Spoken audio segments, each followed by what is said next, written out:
छठी माई के कहवा देर हो गई। छठी माई के कहवा देर हो गई।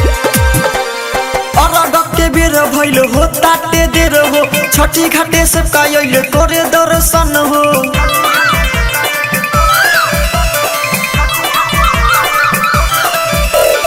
अरग के बेर भइल हो ताते देर हो छठी घाटे से कायल करे दर्शन हो। लहल के किरनिया के जोर हो गइल। लहल के किरनिया के जोर हो गइल। जोर से तू बोलाए कोयलिया छठी माई के कहवा देर हो गइल।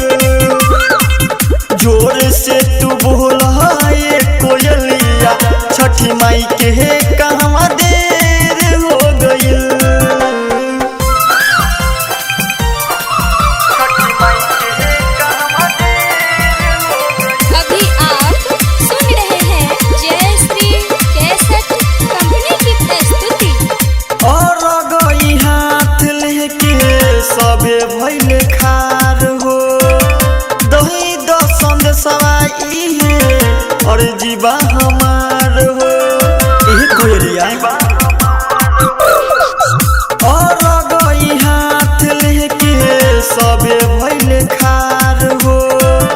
दही दसन सवाई है और जीवा हमार हो। और जीवा दीनानाथ के जय कहरा भोर भोर हो गइल। दीनानाथ के जय कहरा भोर भोर हो गइल। जोर से तू बोलाए कोयलिया छठी माई के कहवा देर हो गइल। जोर से तू बोलाए कोयलिया छठी माई के कहवा देर हो गइल।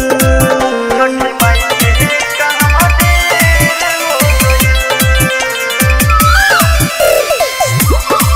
छठी माई के कहवा देर हो गई।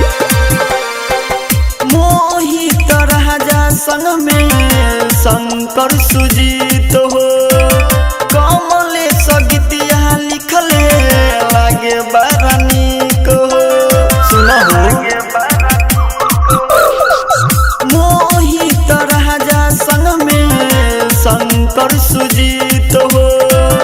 कमलेश गीतिया लिखले लागे बड़ा नीक हो।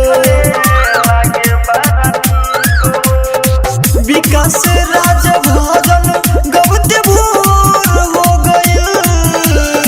विकास राज भजन गबते भोर हो गइल। जोर से तू बोलाए कोयलिया छठी माई के कहवा देर हो गइल। जोर से तू बोलाए कोयलिया छठी माई के कहवा देर